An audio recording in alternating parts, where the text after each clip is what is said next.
اللهم صل وسلم وبارك على سيدنا محمد أفضل الخلق وعلى آله وصحبه أجمعين. حبايبي أحلى وأجمل متابعين في الدنيا دي كلها، عاملين إيه؟ وحشتوني جدا، يا رب كلكم تكونوا بألف خير وفي أتم صحة وراحة بال يا رب. إن شاء الله كده بإذن الله روتين النهاردة يعجبكم. وقبل ما أبدأ الفيديو زي كل يوم كده كالعادة مش هنسى أشكر كل الناس الجميلة اللي انضمت عندي في القناة، وطبعا بشكر كل حبايبي اللي موجودين معايا يوميا ودايما بيدعموني بكومنتاتهم ولايكاتهم. وربنا يا رب يخليكم ليا كده ويديمكم في حياتي نعمة العمر كله. انتوا اجمل اخوات وطبعا ونعمة الاصدقاء بجد. ربنا يخليكم يا رب. يلا انا جايلكم بقى النهارده كده بروتين خفيف كله طاقة وباور ونشاط، ان شاء الله كده يعجبكم وتاخدوا منه جرعة نشاط كده تقوموا تخلصوا كل اللي وراكم. ده روتين في نهار رمضان صباحي، محفز جدا جدا جدا. بديكم من خلاله باور، بديكم من خلاله تحفيز ان انتوا تقوموا كده تخلصوا كل اللي وراكم. بس بقى انا النهارده عامله روتين في غرفه الولاد، وكمان هعمل معاكم الفطار، فيعتبر كده الروتين بتاعي صباحي وواخد من وقت المغرب. تمام.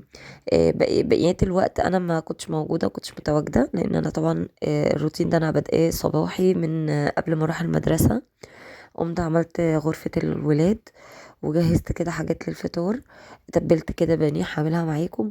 وبعد كده لما رجعت بقى بدأت بقى ان انا اخلص تجهيزات الفطار. فبإذن الله كده الروتين يكون روتين خفيف ويعجبكم بإذن الله.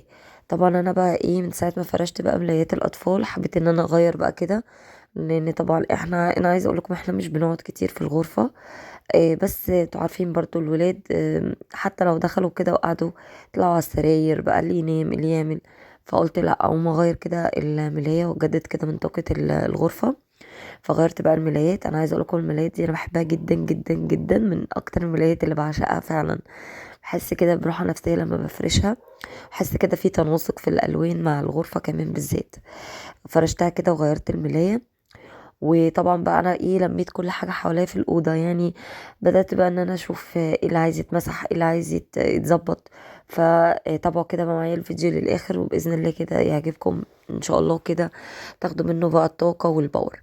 عايزاكم كمان تسيبوا لي بقى الكومنتات القمر بتاعتكم تحت، عايزاكم تعلقوا لي على حاجات كتيره يا جماعه. انا عايزه اكتر من كومنت، انا عايزه اكتر من كومنت. بجد بجد ده بيفرق معايا في نفسيتي جدا، لان انا بحس ان انتوا بتتابعوني في كل تفصيله انا بعملها. وقفي الفيديو سأليني في حاجة، علقي على حاجة، شوفي مثلا حاجة معينة انتي كنت حابة تسألي عليها، اي حاجة اي حاجة. المهم ان انا احس ان انتوا معايا كده في حوار، في لغة حوار ما بيني وما بينكم من خلال الكومنتات دي. بجد ربنا يخليكم يا رب. نكمل بقى باقي الغرفة كده. انا خلصت السرير الاولاني وبدأت اعمل السرير التاني. انا طبعا كالعادة كده اللي متابعني وعارفني انا بحب اغير اول حاجة المخدات والخدديات قبل ما افرش السرير كده وانفضه. فدي يعني دي كده خلاص، يعني واخداها كده عادة معايا ان انا اغير المخدات. وبعد كده ابتدي بقى ايه، افرش ملاية جديدة بقى او انفض بقى السرير وافرش بقى الملاية النظيفة. في حد كده زيي؟ يعني لو في حد كده زيي يقول لي تحت في التعليقات. آه، الملاية دي عايزة اقول لكم انا كنت جايباها من محل قماش جنبنا، جنبي هنا يعني. وهو اشتريتها من عنده القماش، وكمان هو فصله لي. أه واخدتها يعني بعديها بيومين على طول. أه عايزه اقول لكم كمان كل سنه وانتم طيبين، كل سنه وكل ام بخير وطيبه. ويا رب يا رب يخلي لنا امهاتنا كلنا، ويشفي امهاتنا المريضه، ويقومهم يا رب كده بألف سلامة، ويرحم موتانا وموتى المسلمين أمهاتنا. يا رب كل أم متوفية يا رب يرحمها ويصبر، يعني يصبر ولادها يا رب العالمين. كل سنة وكل أم بخير وطيبة وطبعا احنا ملناش بركة إلا هما، ملناش بركة إلا دعواتهم الحلوة اللي بجد بجد بتفرق في حياتنا كتير كتير كتير. يلا قومي بقى، يعني روحي لأمك، روحي شوفي طلباتها، روحي شوفي ايه اللي ناقصها واعمله لها. خدي بركتها. كمان ما ننساش حماتنا، يعني الحما برضو ام جماعة والله، وزي ما بيقولوا دعوة الحما في السماء. بجد ربنا يخليها لنا يا رب كده برضو، انا حماتي ربنا يخليها لي. فبجد اكسبي رضاهم هما الاتنين، لان بجد يعني احنا من بعد الام ده مفيش بجد مفيش. يا رب يخليهم لنا كده يا رب العالمين. ف يعني عايزه اقول لكم ان الفيديو ده متصور يوم عيد الام اللي هو يوم الخميس الصبح. وطبعا انا بقى بحكم ان انا ولية امر يعني عندي بنوتي في المدرسه، فانا جبت بقى كمان هديه هوريها لكم يعني في الفيديو برضو خلال الفيديو ده. ورحت بقى بيها بعد ما خلصت شغلي، رحت بقى المدرسه عند فريده وقدمت الهدايا. خليت فريدة تقدمهم يعني عشان يعني الغرض من الموضوع ايه؟ الغرض ان انا عايزة اعرفها واعلمها ان الميسات بتاعتنا دول هما زي امها، يعني زي ماما بالظبط. هي بتخلي بالها منها، بتذاكر لها، بتساعدها في حاجات، بتاخد بالها منها في حاجات. فلازم طبعا ان احنا ايه، ان احنا نهتم زي ما هما بيهتموا بينا، احنا كمان نعبر عن حبنا وشكرنا ليهم. لان طبعا يعني لازم تربي في ابنك او بنتك حتة الشكر والامتنان دي، يعني حاجة ضروري جدا يعني. فانا بقى ايه، طبعا بعد ما خلصت شغلي طلعت على مدرسة فريدة ورحنا قدمنا الهدايا للمسات، وكانت مبسوطة جدا. وكانوا المسات هم اصلا بيحبوها والله من غير حاجة، بس عارفين يعني بجد ده فرقت في نفسيتها جدا يعني. كانت مستنياني ان انا اروح يعني وكده. المهم بقى كده ايه، بصوا بقى يا بنات نرجع للغرفة. إيه زي ما انتم شايفين بقى كده، خلصت السراير ونفضت الكنبة وعدلت الكوشنز، وبدأت بقى ان انا امسح كده كل الحاجات الديكورات وتلمعت كل حاجة كده حواليا، مسحت كده كل الارفف والحاجات اللي عليها. إيه وحطيتها بقى كده تاني في مكانها. لان طبعا بقى كده ايه، احنا إيه عايزين نحافظ على نظافة اللي احنا عملناها في رمضان، نظافة بقى الغرف والحاجات اللي حواليها. فطبعا مش هينفع غير ان انت تكون ايدك يوميا تستغلي اي فرصة. يعني انت لو الأوضة عندك مثلا نظيفة وما فيهاش اي حاجة، لا لمي. يعني انا مثلا وانا بسجل لكم الفيديو ده دلوقتي صوت، دخلت الغرفة انا بسجل لكم من غرفة الولاد كمان الصوت، لقيت لعبتين كده مرميين في الارض، ولقيت كراسة كده كانت مرمية، فريدة كانت بتكتب حاجات. لميت يعني لميتهم خلاص في ساعتها وحطيتهم. انتي كده حاسه مثلا وانتي بعينك ضربه بعينك كده لقيتي حاجه فيها تراب، لا خدي فوطه كده ولمعيها بسرعه، مش هتاخد منك وقت. بصوا بقى يا بنات، ان شاء الله كده بقى انا اخلص معاكم تسجيل الصوت. وعندي كده بقى ايه مواعين امبارح ما عرفتش بصراحه ان انا اغسلهم، انا بعد الفطار على طول نزلت، كان عندي درس.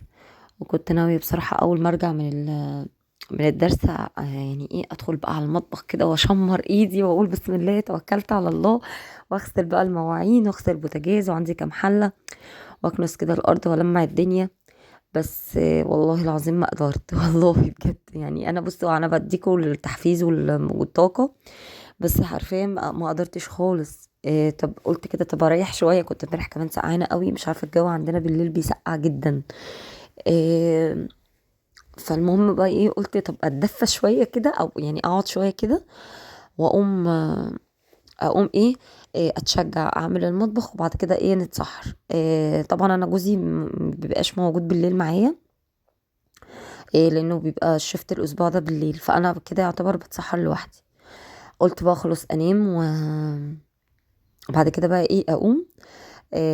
او لا مش هنام، او قلت اريح شويه وبعد كده اقوم بقى اعمل لي مثلا كوبايه نسكافيه او كوبايه قهوه تفوقني، واغسل المواعين واتسحر وانام بقى بعد يعني ايه ممكن مثلا بعد الفجر اصلي الفجر كده وانام. مفيش الكلام ده، ما حصلش الكلام ده، ما حصلش خالص خالص خالص. تعبت. كنت اصلا مرهقه ولقيت نفسي نمت اصلا على نفسي، يعني اللي هو انا ما حسيتش باي حاجه اساسا. ف هقوم بقى كده اتوكل على الله. هقوم على طول كده على طول. طبعا انا صليت الصبح الحمد لله. وقلت بقى كده ايه يعني يعني اول ما قمت طبعا دخلت التويليت واتوضيت وصليت الصبح، وقلت بقى كده ايه ادخل اسجل معاكم الصوت، ويعني قبل عشان الفيديو قبل ما يتحفظ يعني او يعمل له سيفنج، بعد كده ابدا احمله. كل ده هياخد مني وقت قبل ما اشتغل في اي حاجه في الشقه.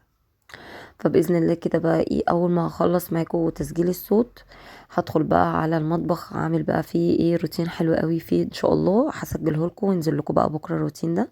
لان ان شاء الله الفيديو ده اللي انتوا شايفينه حالا دلوقتي هينزل لكم باذن الله، لان انا طبعا بقى على قد ما اقدر بحاول اكون معاكم يوميا يوميا باذن الله.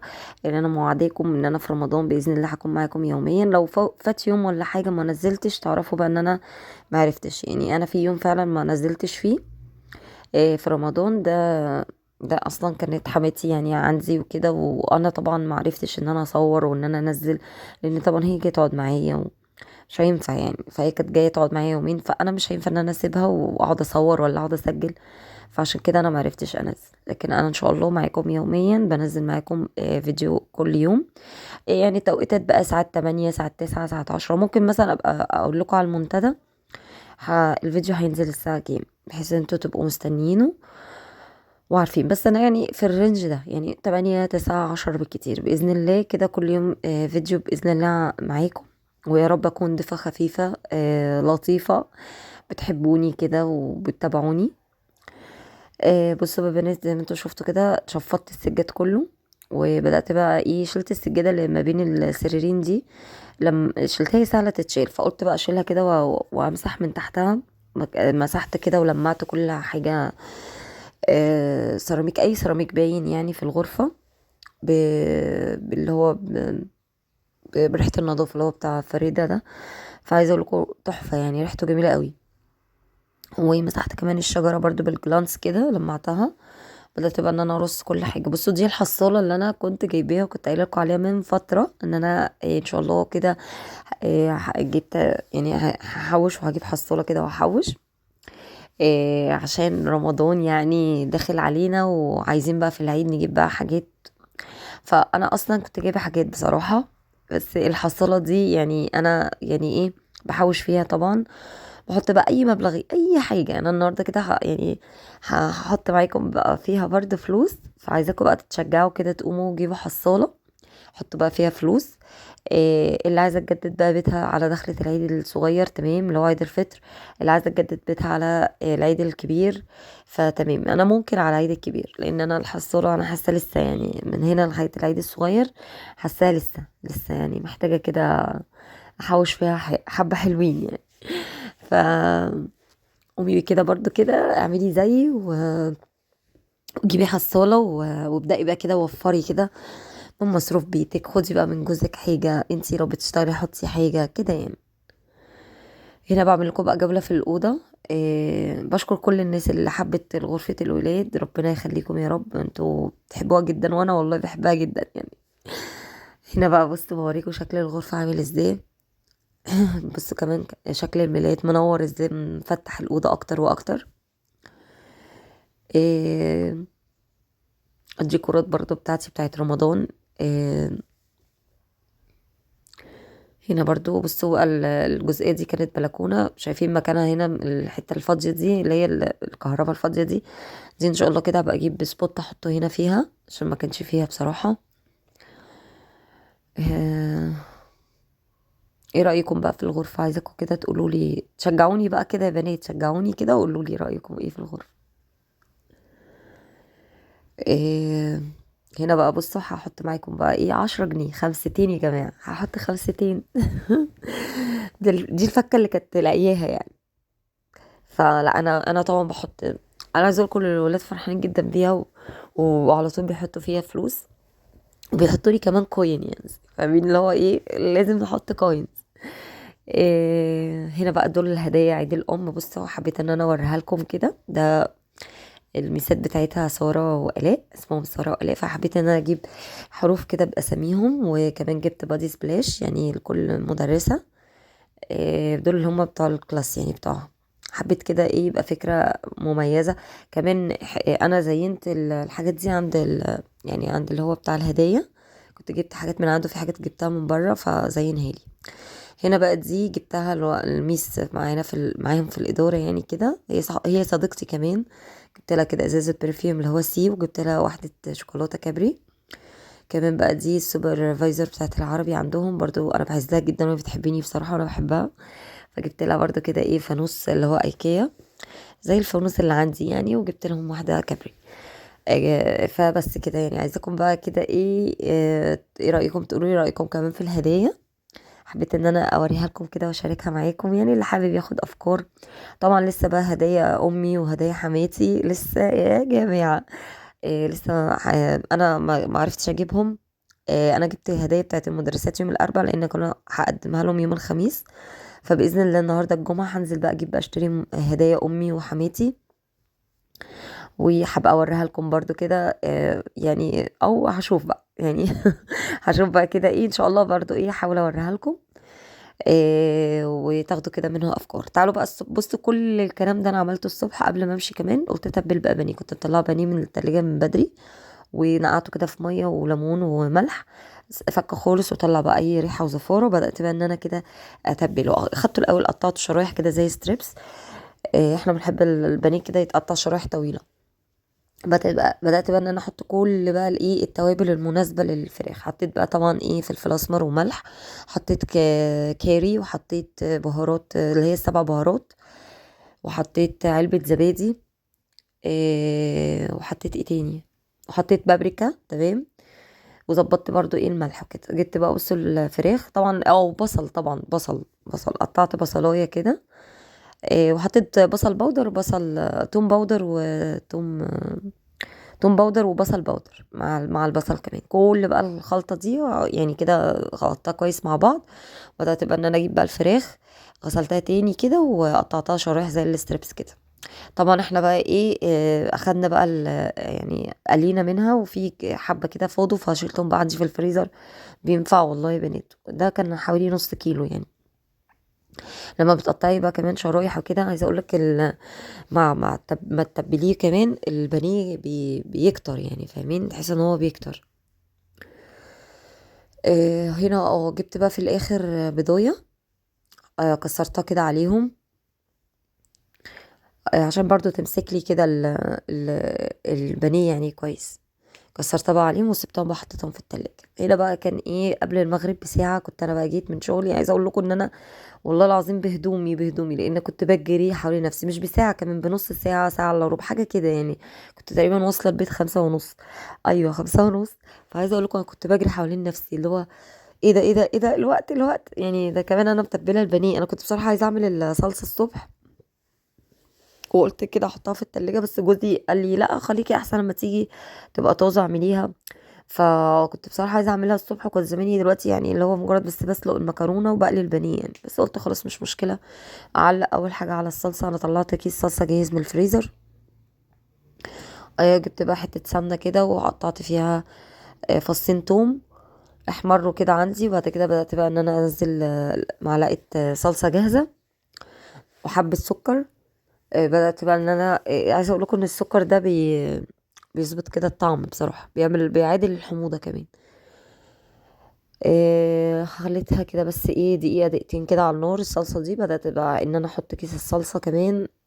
عايزة اقول لكم ان الصلصة كانت عندي حمرة جدا جدا يعني. معلقة الصلصة اللي انتي بتحطيها الجاهزة دي بتحمر لك الصلصة حلوة قوي.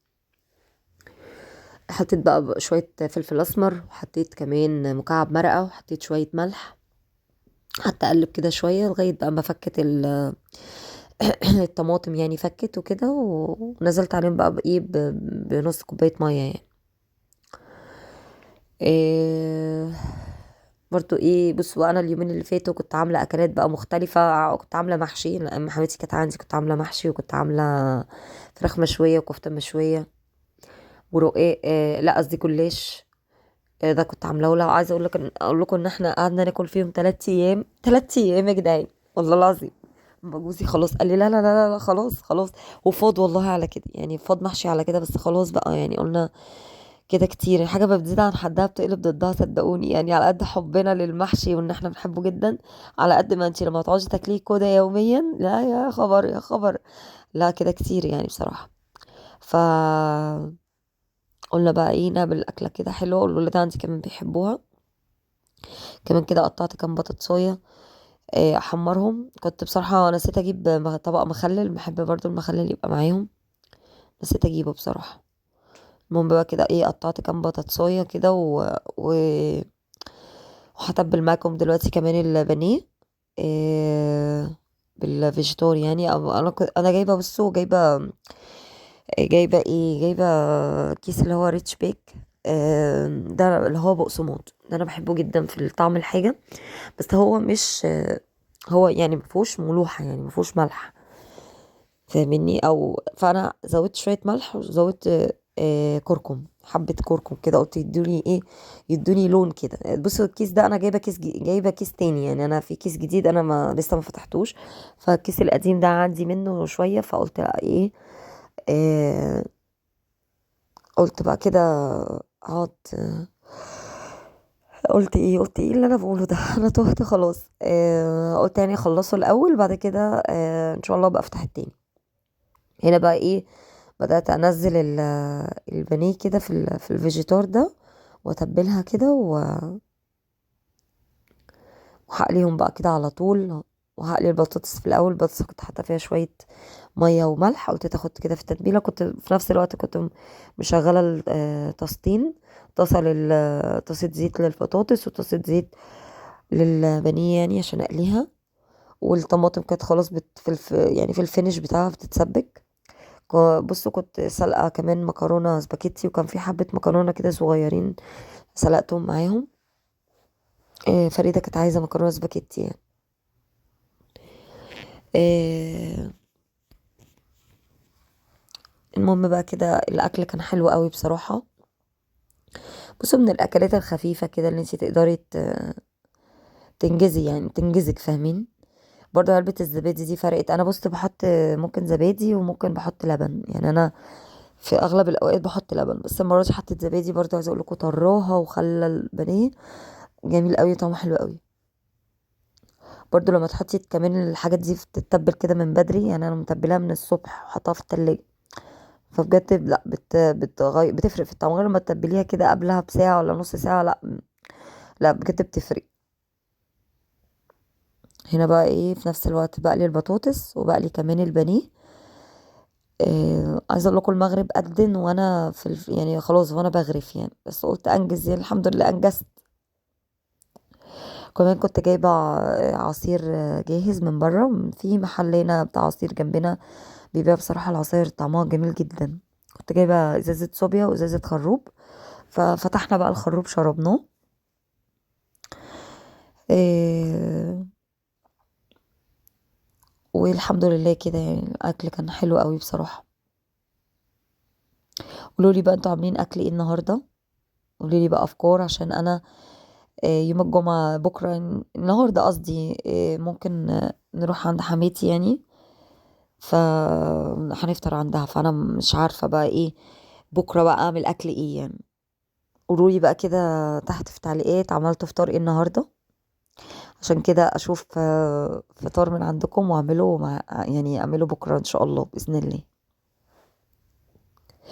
يا رب كده يا بنات تكون الفيديوهات كلها اللي انا بنزلها تكون عاجباكم، وتكونوا كده بتاخدوا منها طاقه وباور وتحفيز، وتكونوا مبسوطين بيها يعني يا رب. ولو انتي بقى اول مره تشوفي القناه كده تنوريني بالاشتراك وتفعلي الجرس، تختاري الكل عشان يوصلك مني كل جديد انا بنزله في القناه. كمان سيبي بقى كومنت قمر علشان ادخل ارحب منك ايه اللي انا بقوله ده عشان ادخل ارحب بيكي وكده يعني اعرف ان انتي بقى اختي. ده بصي خلاص، اول ما اشتركتي في القناه وبتسيبي لي الكومنت، اعرف ان انتي خلاص بقيتي اخت من اخواتي، بقيتي صديقه كده، صديقتي الصدوقه يعني، من اصدقائي القدام يعني. هنا بقى غرفت بقى كده بصوا بقى المكرونه حمرا ازاي، تحفه تحفه. انا بحب الصراحه المكرونه تبقى غرقانه كده صلصه يعني. إيه، الحمد لله يعني الاكل كان حلو. طبق البانيه والبطاطس حطيت عليها فلفل اسمر وملح، وصبيت كده الخروب. والحمد لله الاكل كان جميل جدا، وفضل ونعمه من ربنا. عقبال كل يوم يا رب. كده الفيديو بتاعي يكون خلص. اشوفكم على خير باذن الله. باي باي.